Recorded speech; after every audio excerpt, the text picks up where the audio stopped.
37 लाख प्रमाणपत्रांचं वाटप त्यांचं वितरण देखील करण्यात आल्याची माहिती जरांगे यांनी दिली आहे।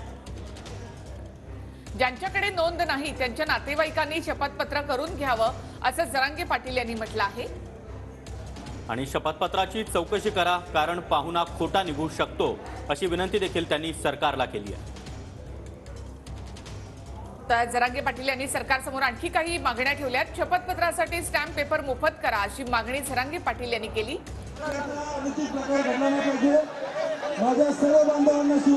नोंदी मिळालेल्यांच्या सगळे सोयऱ्यांना प्रमाणपत्र देण्यात यावं अशी मागणीही जरांगे पाटील यांनी केली आहे।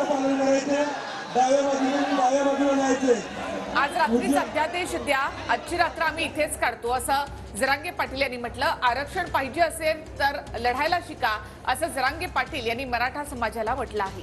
आणि अध्यादेश आला नाही तर उद्या दुपारी 12 वाजता आझाद मैदानाबाबत निर्णय घेईल असं देखील जरांगे यांनी म्हटलेलं आहे। सरकारचं शिष्टमंडळ निर्णय घेऊन आपल्यापर्यंत आलं होतं असं जरांगे पाटील यांनी म्हटलंय। नवी मुंबईमध्ये ऐतिहासिक सभा आहे, कसं वाटतंय? वरून इतका मोठा क्राऊड बघतात। माझ्या मायबाप समाजाचं शब्दात कौतुक करणं सोपं करतात।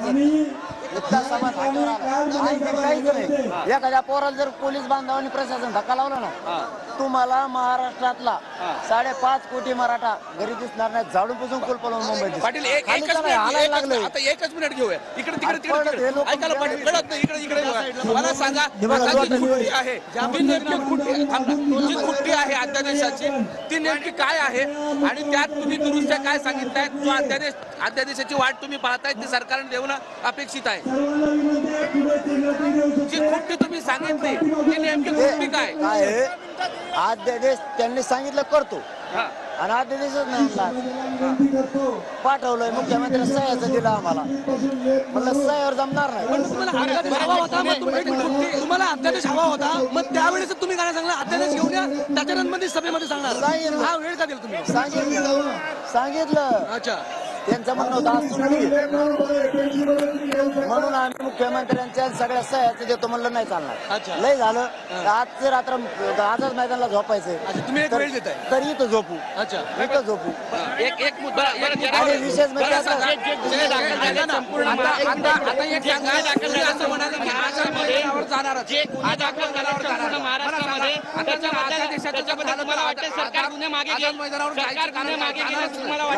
मैदानाला जाणार,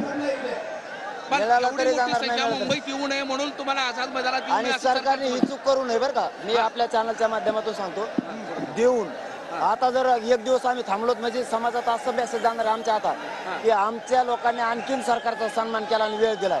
जर सरकार नाही दिलं तर मराठे आहेत ते बी मुंबईकडे निघतील, सरकारला द्यावाच लागणार आहे। एवढी गर्दी सांगताय, किती कोटीचा आकडा असेल? तुम्ही 3 कोटीचा दावा केला होता। आमच्या गाड्या शिक्रापूर पासून नगर पर्यंत जाम आहे। चौक रिकामा करायचा आहे। 1 कोटीपेक्षा कमी हे नाही,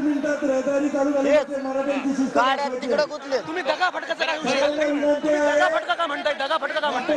दगा फटका झाला तर मी संपूर्ण मुंबई जागृत करेन। तुम्ही दगा फटका का म्हणताय? विश्वास तुमचा आहे पण दगा फटका का?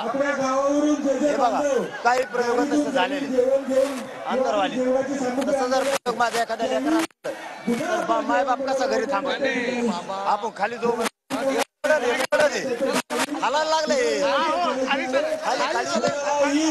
काही अन्न कमी पडून देणार नाही। हा सकल मराठा समाज नवी मुंबईचा शब्द आहे। आपण सर्वांना विनंती आहे, मनोज दादांच्या आदेशात आपण पाळले पाहिजे की नाही?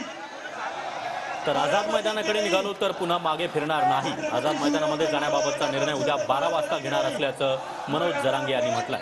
सगळे सोयरे या संदर्भातला अध्यादेश आज रात्रीपर्यंतच द्या अशी मागणी जरांगे पाटील यांनी केली आहे। आम्हाला मुंबईमध्ये येण्यासाठी हौस नाही, मात्र अध्यादेश मिळाला की गुलाल घेऊन आम्ही मुंबईत जाऊ असं जरांगे पाटील यांनी म्हटलेलं आहे। तर आझाद मैदानासंदर्भातला निर्णय उद्या दुपारी 12 वाजता घेणार असं जरांगे पाटील यांनी म्हटलंय। इतकंच नाही तर ज्यांच्याकडे नोंद नाही अशांसाठी आणि ज्यांच्याकडे नोंद आहे त्यांनी शपथपत्र द्यायचं की माझा हा सोयरा आहे आणि त्या आधारावर जात प्रमाणपत्र द्या अशी मागणी देखील मनोज जरांगे यांनी केलेली आहे। आणि यासाठी सरकारकडून त्याची पडताळणी देखील करण्यात यावी असं देखील जरांगे यांनी म्हटलंय। ज्या लोकांना आतापर्यंत प्रमाणपत्र देण्यात आलेली आहेत त्याचा डेटा द्या अशी मागणी सुद्धा जरांगे पाटील यांनी केली। तसंच आणखी 5 मागण्या त्यांनी सरकारकडे केल्या आहेत ज्याचा उल्लेख हा अध्यादेशामध्ये करावा अशी आग्रही मागणी जरांगे पाटील यांनी केली आहे। आणि आतापर्यंत मिळालेल्या नोंदीच्या आधारावर त्यांचे गणगोत त्याचबरोबर सगळे सोयरे यांना देखील कुणबी जात प्रमाणपत्र द्या त्याचा अध्यादेश काढा अशी मागणी मनोज जरांगे यांनी ठामपणे केली।